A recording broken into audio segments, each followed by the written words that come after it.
তৃতীয় পর্যায়ক্রমিক মূল্যায়ন 2024-এর অঙ্ক বিষয়ের প্রশ্ন ক্লাস 4-এর।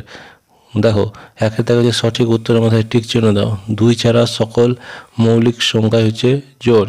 যৌগিক সংখ্যার উৎপাদক সংখ্যা কমপক্ষে 3টি। 1টি কাঁটা লেবুর 2টি তল। দৈর্ঘ্য পরিমাপের একক মিটার।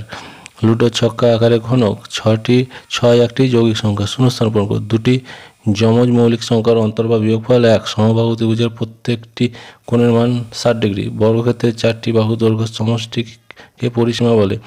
4 জোড়া কলা মানে হচ্ছে 8টি কলা। নিচের প্রশ্নগুলি উত্তর দাও। যৌগিক সংখ্যা কাকে বলে? তারপর আছে পরস্পর মৌলিক সংখ্যা কাকে বলে?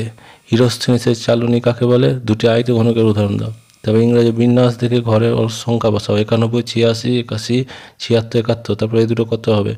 এখানে দেখো 91 থেকে 86 মানে হচ্ছে এদিকে 5 করে কমেছে।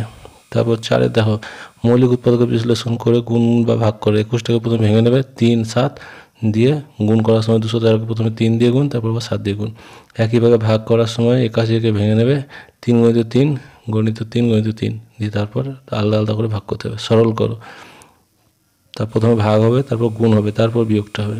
এটার বেলায় প্রথমে 8 - 3 যেটা ব্র্যাকেট আছে সেই বিয়োগটা হবে। তারপর 35 থেকে 5 বিয়োগ হবে, তারপর 20 বিয়োগ হবে।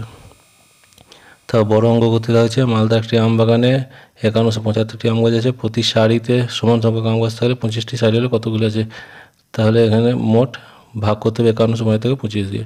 শ্যামলবাবু 35 বস্তা নারকেল নিয়ে গেলেন। 25টি করে নারকেল ভর্তি আছে। তাহলে কতগুলি নিয়ে বস্তা নিয়ে গেলেন? এটা 35কে 25 দিয়ে গুণ করতে হবে।